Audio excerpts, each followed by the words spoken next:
कहावत है कि खाली ज़हन शैतान का घर होता है। उन दिनों मुझे भी फरागत थी, घर के काम को हाथ ना लगाती, बस हाथ पर हाथ धरे सारा दिन बैठी बोर होती रहती।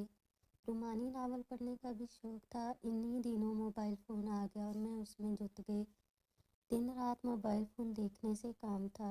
वालदा मना करती कि इतना मत देखा करो। शायद इन्हीं चीज़ों का असर हुआ कि मुझे अपने हमसाए से मोहब्बत हो गई, जो 5 बच्चों का बाप था। मेरा ताल्लुक पंजाब के एक मज़हब घराने से था, जबकि वो गैर बरादरी का था और हमारे बराबर वाला मकान उसने किराए पर लिया हुआ था।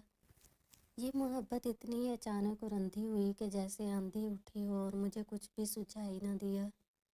एक माँ के अंदर ही ज़िंदगी का सबसे बड़ा फैसला कर लिया। ये तो साबित था कि वालिदैन की नज़रों में ये रिश्ता गैर मौजू है और वो किसी सूरत माजद से मेरी शादी न करेंगे। उम्रों का इतना फ़र्क और ऊपर से सौतन और इसके 5 बच्चे। इसका तो घर भी किराए का था। इन हालात में कोई अकल की अंधी भी हो तो ऐसे आदमी से शादी ना करे। लेकिन मेरी अकल के तो सारे चिराग बुझ गए थे। मैं सिर्फ इस वजह से माजद से मरऊब हो गई कि वो मेरे हुस्न की बहुत तारीफ़ करता था। किस्सा ये था कि उसकी सबसे बड़ी बेटी अलीका ने इसी स्कूल में दाखिला ले लिया जिसमें मैं पढ़ती थी। इसी तरह हम साथ आने जाने लगे। अलीका को माजा स्कूल छोड़ने लेने आता था। पहले मुझे हमारे वालिद और कभी मुलाजमत छोड़ने जाती थी। जब अलीका का साथ मिला तो इसी के साथ आने जाने लगी। इस तरह मैं इसके घर भी जाया करती थी। वहाँ माजिद मुझसे बातें करने लगता और मेरी बहुत तारीफ़ करता। एक रोज़ इसकी बीवी बीमार होकर मेके चली गई। दरअसल वो अपने पाँचवें बच्चे को जन्म देने गई थी। घर में इसके चारों बच्चे बूढ़ी दादी के पास थे। माजिद को मुझे घेरने का मौका मिल गया। वो एक खूबसूरत शख्स था, कद काठ से, सूरत शक्ल और शख्सियत से भी वजी था। जब ज़बान कमाल का और मैं टीन एज थी, उसे अपना आइडियल बना लिया और उसकी मीठी ज़ुबान के घेरे में आ गई। इसकी बीवी मेके में ही थी। एक रोज़ स्कूल जाने के बहाने माजिद के साथ अकेली चली गई और इससे निकाह कर लिया। निकाह के बाद मुझ पर घर वालों का ऐसा खौफ गालिब आया कि घर से ही निकल गई। जवान बेटी अचानक घर से भाग गई तो ये वालिदैन के लिए मरने का मकाम था।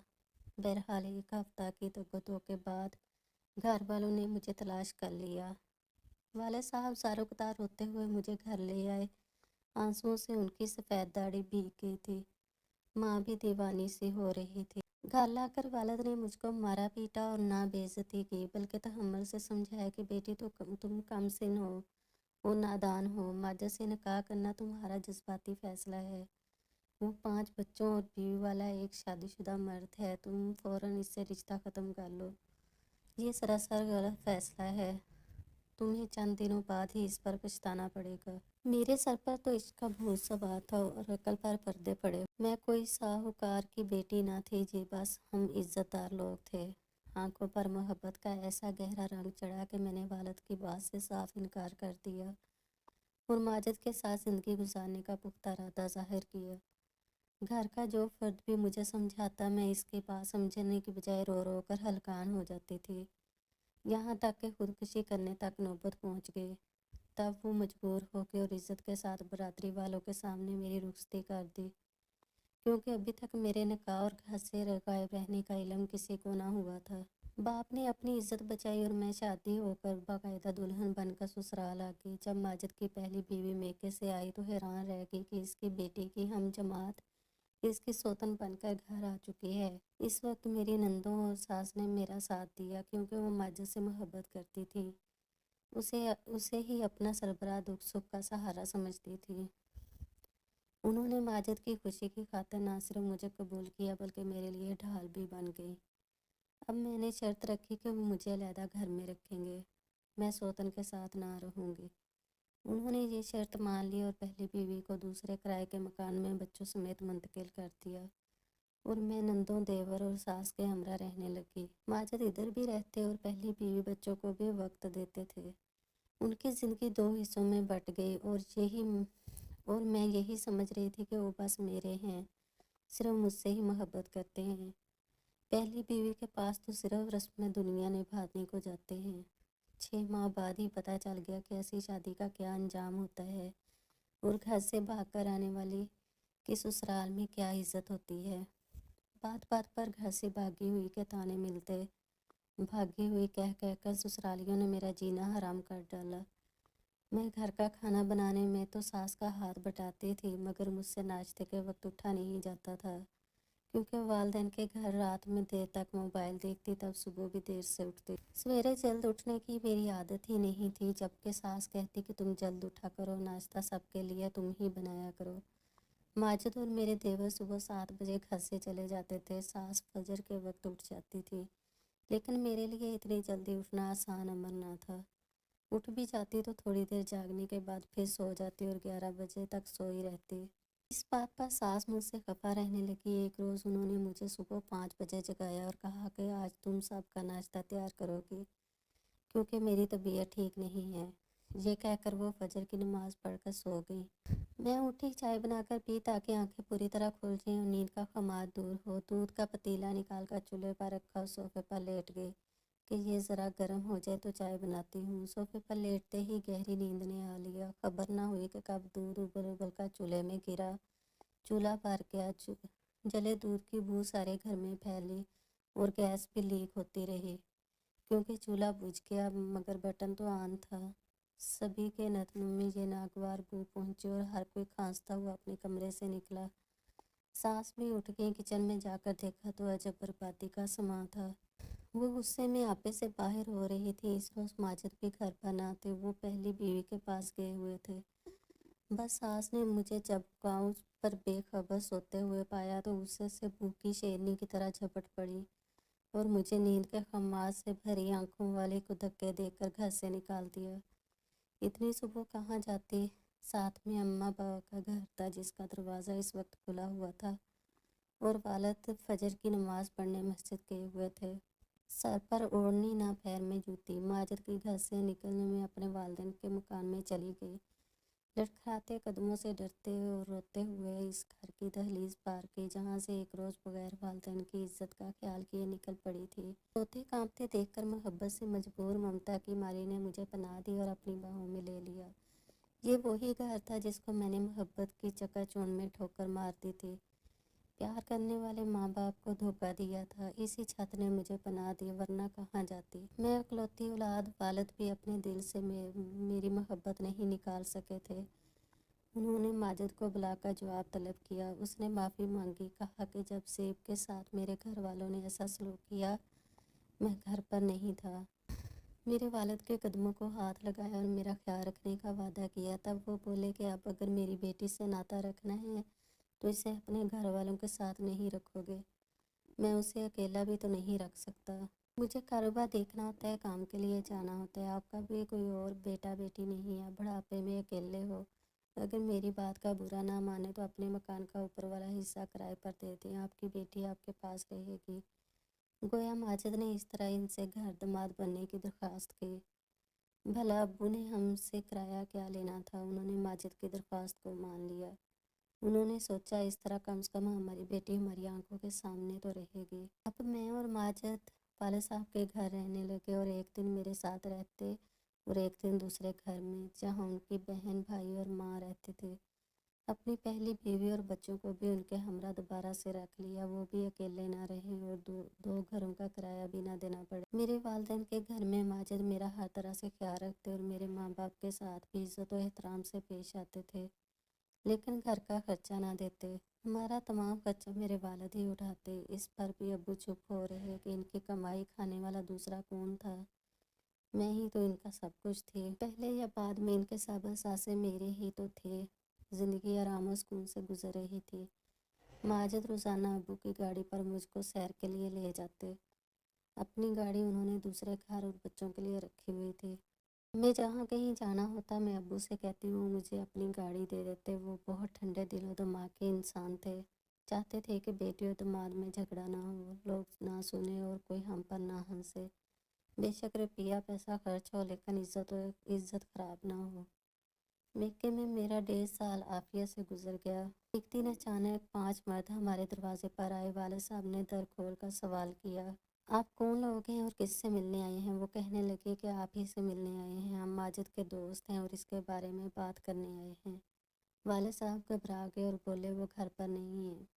آنے والے لوگ کہنے لگے ٹھیک ہے وہ گھر پر نہیں ہے لیکن رہتا تو یہاں ہی ہے، اس نے آپ کی طرف بھیجا ہے، آپ ہماری بات سن لیں۔ ابو گھبرائے ہوئے تھے کہ ماجد کے اتنے دوست کیوں آ گئے، میرے دماغ کو تو کچھ نہیں ہو گیا۔ خیر انہوں نے کچھ سوچ کر ان لوگوں سے کہا ذرا ٹھہریے، میں ماجد کو فون ملا کر آپ کی بات کرواتا ہوں۔ والد صاحب جیب سے فون نکالنے لگے تو یہ گنڈے ان کو دھکا دے کر گھر کے اندر داخل ہو گئے۔ یہ رات 8 بجے کا وقت تھا۔ وہ رقم کا مطالبہ کرنے لگے کہ آپ کے داماد پر ہمارا 40 لاکھ کا قرض ہے، وہ آپ کے پاس رہتا ہے، آپ اس کے سربراہ ہیں تو اس کے قرض کی ادائیگی کے بھی آپ ذمہ دار ہیں، یا تو اس رشتے سے انکار کر دیں کہ وہ آپ کا داماد نہیں ہے اور اس گھر میں نہیں رہتا، یا پھر اس کا قرضہ چکتا کریں۔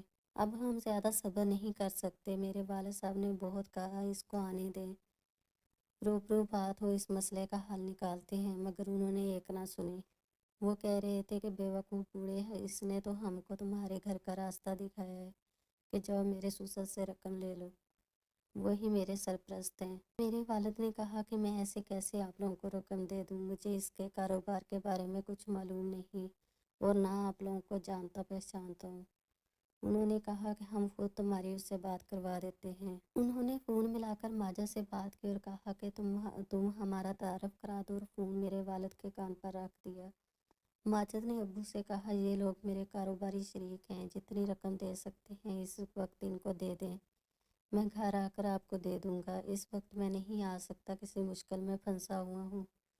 یہ کہہ کر فون بند کر دیا۔ میرے ابو بیچارے پسینہ پسینہ ہو کے نہ جانے مانتے نہ، آخرکار وہ گنڈے گھر سے سارا زیور اور قیمتی چیزیں لے گئے، اور جب ابو نے مذمت کی تو میرے والد کو خوب مارا، بولے رقم کا فوری بندوبست کر دے ورنہ ہم تمہارے داماد کو ختم کر دیں گے، اب ہم اس کو بخشیں گے نہیں۔ تھوڑا بہت روپیہ جو والد صاحب نے گھر میں رکھا ہوا تھا وہ تو دے دیا، مگر وہ مکان کے کاغذات مانگنے لگے کہ ہم اس طرح اپنا قرضہ چکتا کر کے جائیں گے۔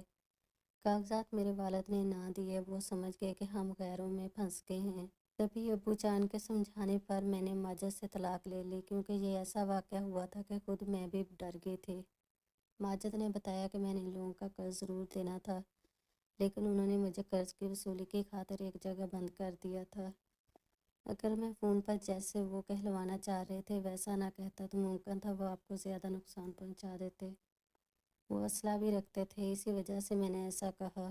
میں اس وقت بے بس تھا، اسی وجہ سے میں نے ایسا کہا، میں اس وقت بے بس تھا۔ میں نے تو ماجد کی بات پر یقین کر لیا، لیکن والد صاحب نے نہ کیا۔ کہا کہ جو شخص برا وقت پڑنے پر گنڈے ہمارے گھر بھیج سکتا ہے، وہ کل کوئی اس سے بھی زیادہ بےہودہ حرکت بھی کر سکتا۔ اگر قرض خواہ ایسا ہی تنگ کر رہے تھے تو مجھ سے کہتا، شروع دنوں میں طلاق لینے کا مجھے دکھ تھا، دل پر بہت چوٹ لگی تھی، زندگی بے معنی لگتی تھی۔ طلاق لینے کے باوجود میرے دل میں اسی کی محبت تھی، سوچتی تھی ایسا شخص مجھے نہیں مل سکتا جو ہر وقت میری تعریفیں کرتا رہتا تھا۔ وقت کے ساتھ ساتھ خدا نے مجھے صبر دے دیا، آہستہ آہستہ میرے دل کو سکون ملا۔ میں تعلیم یافتہ تھی، اگرچہ مجھے خرچے کی ضرورت نہ تھی، پھر بھی خود کو بہلانے کی خاطر اپنے پاؤں پر کھڑا ہونا چاہتے تھے۔ میں نے ایک اسکول میں ملازمت لے لی، وہاں اپنی ہم عمر ٹیچروں اور لڑکیوں کے ساتھ میرا دل لگ گیا۔ سوچا بھی نہ تھا کہ دوبارہ شادی کروں گی میں۔ ایک شخص کا تلخ تجربہ بہت تھا، لیکن میری قسمت میں کچھ اور ہی لکھا تھا۔ 2 سال بعد میرا رشتہ طے ہو گیا۔ جب میں 16-17 کی 1-2 چیزیں تھی تو مجھے اندھی محبت نے ایک شادی شدہ مرد سے باندھ دیا تھا، جس کے پیچھے میں نے اپنے خاندان کی عزت برباد کر لی۔ آج سوچتی ہوں تو زندگی کے رنگ نظر آتے ہیں۔ میری دوسری شادی ایک غیر شادی شدہ لڑکے سے ہوگی جس کا نام ارسلان تھا۔ یہ رشتہ میرے والد صاحب نے ڈھونڈا اور کروایا تھا۔ ارسلان ان کے مرحوم دوست کا بیٹا تھا۔ وہ والد کے پاس کاروبار میں مشورہ لینے آیا تو باتوں باتوں میں والد نے پوچھ لیا، بیٹے تم نے ابھی تک شادی کیوں نہیں کی؟ تم تو اچھا کما رہے ہو اور اپنے مرحوم باپ کا کاروبار بھی خوب سنبھالتے ہو۔ انکل میری والدہ بیمار رہتی ہیں، والد حیات ہوتے تو میری شادی کرواتے، اب کون کروائے گا بھلا؟ اس پر ابو نے اسے میرے بارے میں بتایا اور پوچھا کہ اگر تم راضی ہو تو میں اپنی لڑکی کا نکاح تم سے کرنے پر تیار ہوں۔ تمہارا باپ میرے بچپن کا دوست تھا، تمہاری ساری فیملی میری دیکھ کی بالی ہے۔ کچھ دیر سوچنے کے بعد ارسلان نے ہاں کہہ دی، شاید اسے اپنی بیمار ماں کے لیے بھی گھر میں ایک سہارے کی ضرورت تھی۔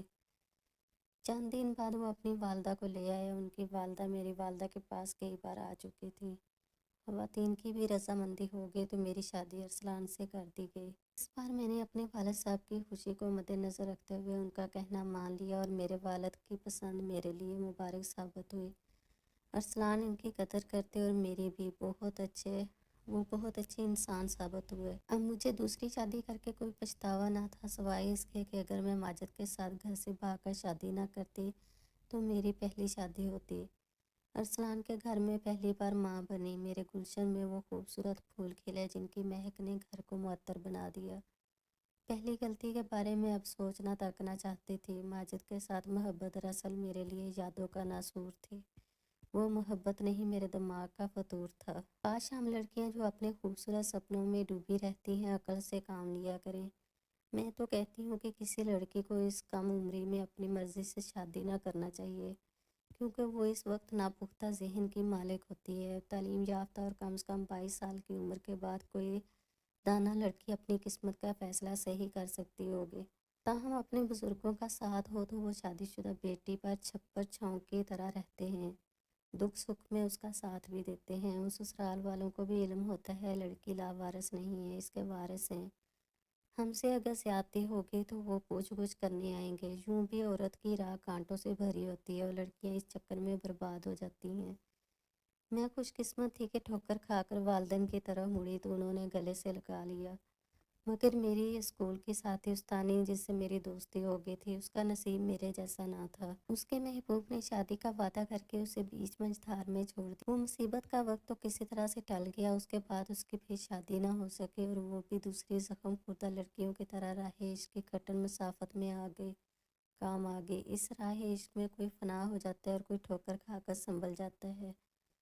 जब वालदैन ने इसे कबूल ना किया तो एक नेक तबीयत लेडी डॉक्टर ने इसे पनाह दी और इसे अपने घर में और फिर इसे अपनी सहेली के सुपुर्द कर दिया जो स्कूल की प्रिंसिपल थी। निदा एफ ए पास थी। खातून प्रिंसिपल ने ना सिर्फ इसे बेटी बनाकर अपने घर में रख लिया बल्कि अपने स्कूल में टीचर लगा दिया। इस तरह वो अपने पाँव पर खड़ी हो गई और तालीम भी जारी रखी। इसके कई रिश्ते आए। प्रिंसिपल ने निदा को समझाया कि तुम घर बसा लो, मैं तुम्हारी शादी करवा देती हूँ और एक माँ की तरह तुमको रुखसत करूँगी। मगर निदा राजी ना हुई। एक बार शादी के ख्वाब में खोकर अपनी पाकीज़गी गंवा बैठी थी। बस ये ख्याल ही उसके लिए सुहाने रूह था कि शादी करेगी तो बर्बादी होगी। वो जिस घर रहती थी वहाँ उसे इज्जत और दौलत और मोहब्बत मिल गई थी, तहफ़्फ़ुज़ भी मिला था, तो शादी इसके लिए एक बेमकसद चीज़ होकर रह गई।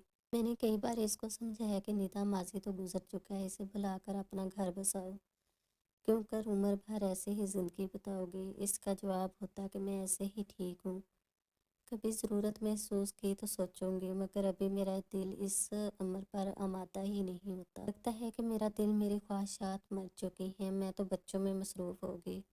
शादी के बाद स्कूल की जा भी छोड़ दी। शुरू में निदा से मुलाकात रही, बाद में मुलाकात भी ना हो पाती थी। एक दिन वो अचानक मिल गई। मैंने पूछा शादी की है या अभी तक अपनी ज़िद पर कायम हो। बोली पहले दिल आमादा ना होता था, जब दिल को आमादा किया, तन्हाई मिटाने के लिए शादी की ज़रूरत महसूस हुई तो उम्र बहुत आगे सर चुकी थी। अब रिश्ते तो ना आते थे। प्रिंसिपल अम्मी ने खुद भी कोशिश की लेकिन बात ना बनी। प्रिंसिपल अम्मी बूढ़ी हैं, इनको मेरी ज़रूरत है, उनको छोड़कर कैसे चली जाती। उनकी खिदमत में वक्त कटता रहा और अब 45 साल की हो गई हूँ। प्रिंसिपल अम्मी भी फौत हो गई। इनके बेटे और बहू के साथ रहती हूँ। वो मुझको इसी तरह इज्जत और मोहब्बत से रखे हुए हैं जैसे उनकी अम्मी रखती थी। उनका स्कूल भी मैं संभालती हूँ, इसकी जगह प्रिंसिपल हूँ। आईना देखती हूँ तो आईना भी कहता है कि 2-4 साल में और बूढ़ी हो जाओगी। इस उम्र में शादी की क्या ज़रूरत है। निदा का जवाब सुनकर मैं लाजवाब हो गई।